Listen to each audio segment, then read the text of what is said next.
Bonjour, bonsoir bien-aimés, que Dieu vous bénisse. Nous sommes ensemble pour la lecture de la parole de Dieu. Que Dieu soit honoré pour ces moments, que Dieu soit honoré pour sa parole. Alléluia. Merci Seigneur Dieu de gloire pour ta parole Seigneur ta parole qui donne la vie, ta parole Seigneur qui nous révèle qui tu es et ce que tu es capable de faire, ce que tu as fait et tu peux encore faire parce que tu es omnipotent, omniscient, omniprésent. Tu es tout pour nous, Éternel. Bénis ces moments, tendre Père, dans le nom puissant de Jésus-Christ. Que le Saint-Esprit soit à l'œuvre et que le Saint-Esprit se révèle dans nos cœurs, la soif de ta parole à nous, au nom de Jésus. Amen. Bonjour, bonsoir bien-aimés, bonjour à vous, bonsoir. Et ça dépend à quelle heure vous allez nous suivre. Vous qui nous suivez sur Facebook, vous qui nous suivez aussi sur YouTube. Que Dieu vous bénisse. Nous faisons la lecture d'aujourd'hui. Alors nous sommes le 12 juin. Donc nous allons lire dans Deutéronome 17, Ésaïe 44, les psaumes 130, Proverbes 17 de 2 à 3, 2 et 3. Les Deutéronome 17. Alors, nous lisons la parole de Dieu au nom de Jésus-Christ. Tu n'offriras un sacrifice à l'Éternel ton Dieu, ni bœuf, ni agneau, qui ait quelque défaut ou difformité, car ce serait une abomination à l'Éternel ton Dieu. Il se trouvera peut-être au milieu de toi, dans l'une des villes que l'Éternel ton Dieu te donne, un homme ou une femme faisant ce qui est mal aux yeux de l'Éternel ton Dieu, et transgressant son alliance, allant après d'autres dieux pour les servir et se prosterner devant eux, après le soleil, la lune ou toute l'armée des cieux. Ce n'est point là ce que j'ai commandé. Dès que tu en auras connaissance, dès que tu l'auras appris, tu feras avec soin des recherches. La chose est-elle vraie? Le fait est-il établi? Cette abomination a-t-elle été commise en Israël? Alors tu feras venir à tes portes l'homme ou la femme qui sera coupable de cette mauvaise action et tu lapideras ou punira de mort cet homme ou cette femme. Voilà, oui, verset 6. Celui qui mérite la mort sera exécuté sur la déposition de 2 ou de 3 témoins. Il ne sera pas mis à mort sur la déposition d'un seul témoin. La main des témoins se lèvera la première sur lui pour le faire mourir, et la main de tout le peuple ensuite. Tu ôteras ainsi le mal du milieu de toi. Si une cause relative à un meurtre, à un différend, à une blessure te paraît trop difficile à juger et fournit matière à contestation dans tes portes, tu t'élèveras et tu monteras au lieu que l'Éternel ton Dieu choisira. Tu iras vers les sacrificateurs, les Lévites, et vers celui qui remplira alors les fonctions de juge. Tu les consulteras et ils te feront connaître la sentence.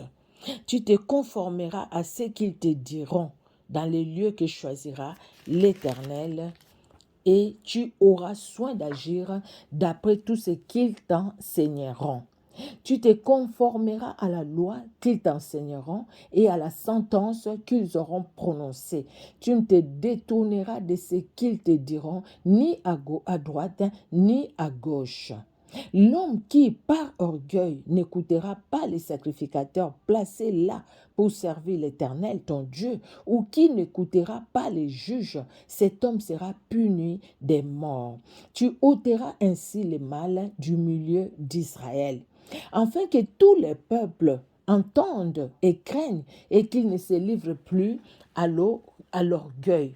Lorsque tu seras entré dans le pays que l'Éternel ton Dieu te donne, lorsque tu le posséderas et que tu y auras établi ta demeure et que tu diras, je veux mettre un roi sur moi, comme toutes les nations qui m'entourent. Tu mettras sur toi un roi que choisira l'Éternel ton Dieu.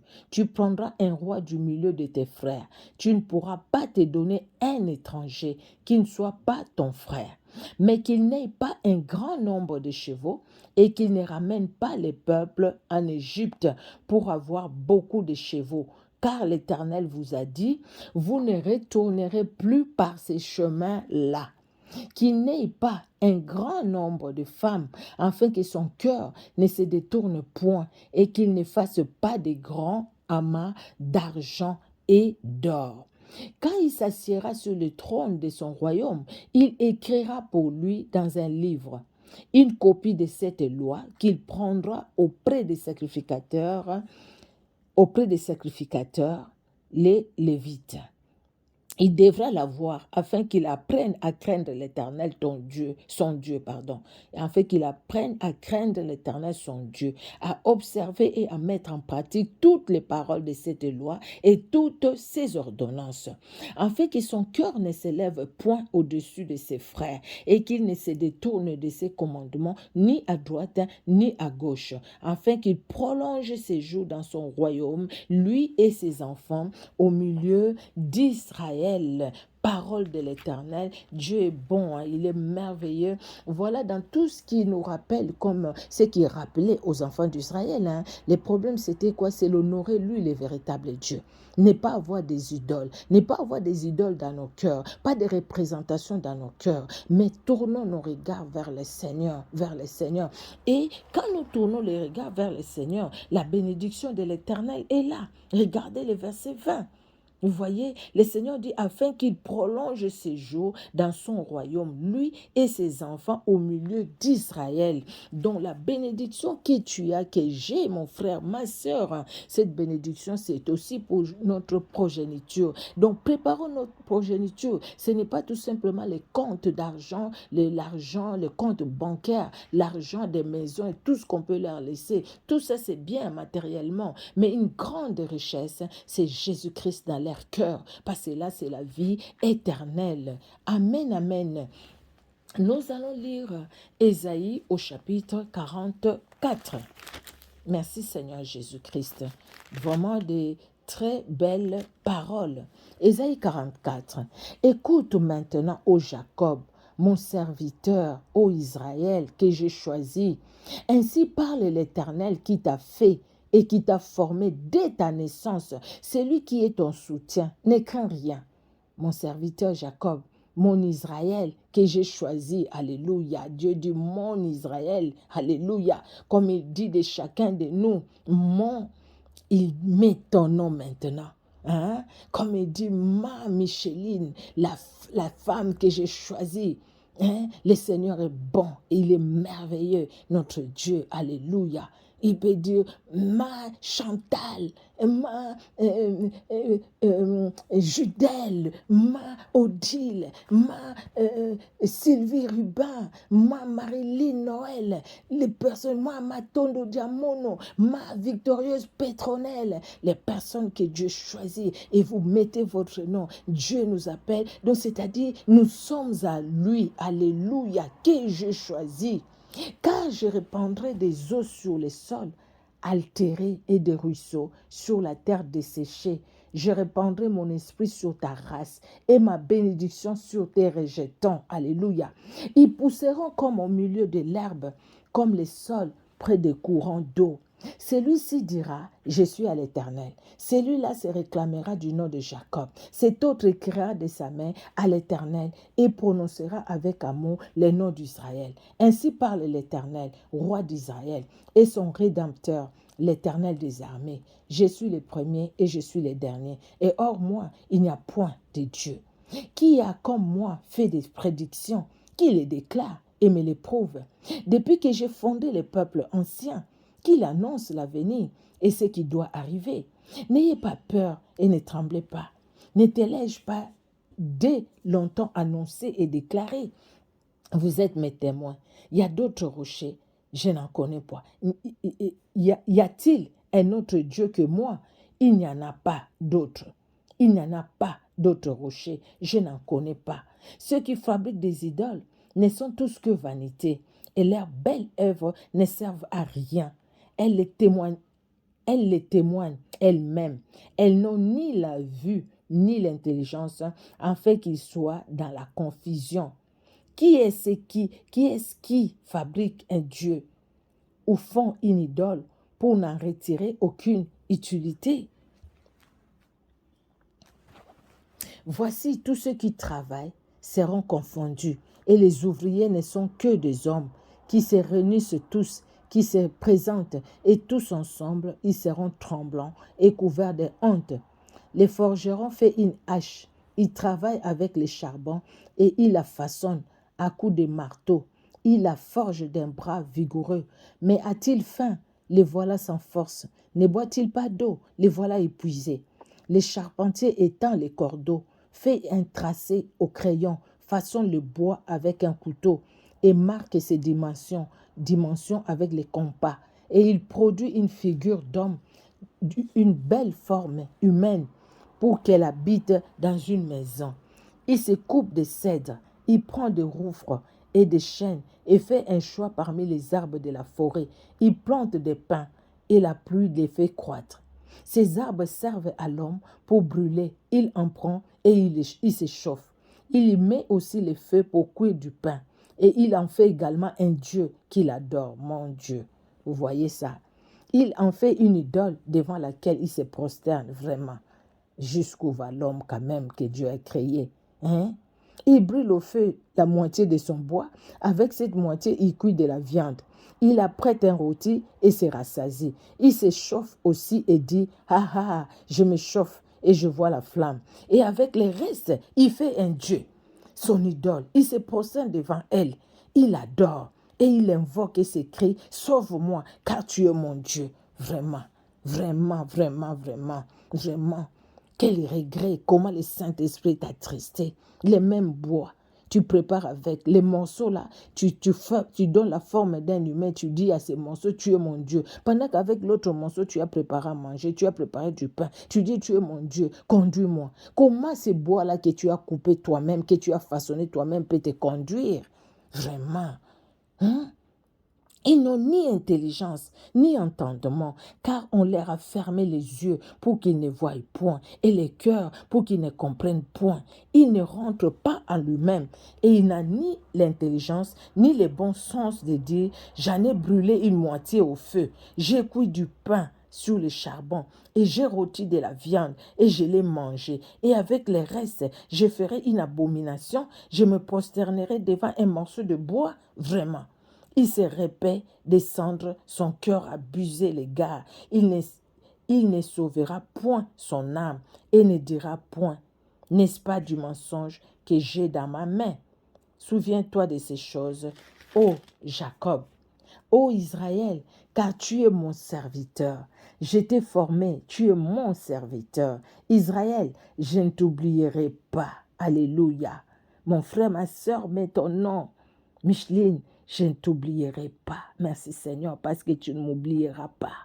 Gloire à toi, parce que mon nom est inscrit dans les livres de la vie. Tu ne m'oublieras pas. Tu reviendras me chercher, Jésus de Nazareth, afin que là où tu es, que je sois moi aussi. Que l'honneur monte à toi, que mon cœur reste attaché à toi et à toi seul, éternel Dieu souverain et victorieux. J'efface tes transgressions comme un nuage et les péchés comme une nuée. Reviens à moi, car je t'ai racheté. Cieux, réjouissez-vous, car l'Éternel a agi. Profondeur de la terre, retentissez dans les graisses. Montagnes, éclatez en cris de joie. Vous aussi, forêts, avec tous vos arbres, car l'Éternel a racheté Jacob. Il a manifesté sa gloire en Israël. Alléluia. Ainsi parle l'Éternel, ton Rédempteur, celui qui t'a formé dès ta naissance. Moi, l'Éternel, je fais toutes choses. Seul j'ai déployé les cieux, seul j'ai étendu la terre. J'anéantis les signes des prophètes, des mensonges, et je proclame insensés les devins. Je fais reculer les sages, et je tourne leur science en folie. Je confirme la parole de mon serviteur et j'accomplis ce que prédisent mes envoyés. J'ai dit de Jérusalem, elle sera habitée, et des villes de Juda, elles seront rebâties, et je relèverai leurs ruines. J'ai dit à l'abîme, dessèche-toi, je tarirai tes fleuves. J'ai dit des Cyrus, il est mon berger, et il accomplira toute ma volonté. Il dira de Jérusalem qu'elle soit rebâtie, et du temple qu'il soit soit fondée. Alléluia, alléluia, alléluia. Et toutes ces paroles, c'est des paroles qui se sont accomplies. Nous allons lire les psaumes 130. Les psaumes 130. Voilà, les psaumes 130, nous lisons. Cantique des degrés. Du fond de l'abîme, je t'invoque, ô Éternel. Seigneur, écoute ma voix, que tes oreilles soient attentives à la voix de mes supplications. Si tu gardais les souvenirs des iniquités, Éternel Seigneur, qui pourraient subsister? Mais le pardon se trouve auprès de toi, afin qu'on te craigne. J'espère en l'Éternel, mon âme espère et j'attends sa promesse. Mon âme compte sur le Seigneur, plus que les gardes ne comptent sur le matin, que les gardes ne comptent sur le matin. Israël, mets ton espoir en l'Éternel, car la miséricorde est auprès de l'Éternel et la rédemption est auprès de lui en abondance. C'est lui qui rachètera Israël de toutes ses iniquités. Alléluia. Nous allons finir par le livre des Proverbes. Proverbes, chapitre 17, 1 et 2. Proverbe 17, excusez-moi, je tourne les pages. Proverbe 17, 2 et 3, excusez-moi, 2 et 3. Un serviteur prudent domine sur le fils qui fait honte, un serviteur prudent domine sur le fils qui fait honte, et il aura part à l'héritage au milieu de frères. Les créseux est pour l'argent, et les fourneaux pour l'or, mais celui qui éprouve les cœurs, c'est l'Éternel. C'est l'Éternel qui éprouve les cœurs. Alléluia. Que Dieu soit honoré pour sa parole, bien-aimée. On se donne rendez-vous demain pour la lecture de demain. Que Dieu vous bénisse abondamment. Soyez richement, richement bénis dans le nom puissant de Jésus-Christ de Nazareth. Merci Seigneur Dieu des armées. Merci le roi des gloires. Merci le Dieu souverain, victorieux, éternel. C'est toi qui es au-dessus de tout. Merci pour ce temps. Merci de bénir, Seigneur, toute personne éternelle qui suit cette lecture, ces lectures bibliques avec nous, sur Facebook, sur YouTube. Bénis, éternel Dieu de gloire, et bénis aussi la famille de tout un chacun de nous, au nom de Jésus-Christ. Amen. Bien-aimés dans le Seigneur, nous sommes à la fin. On se donne rendez-vous demain pour la lecture de demain et que Dieu vous bénisse. Soyez bénis. Bisous, bisous. Soyez bénis. Au revoir.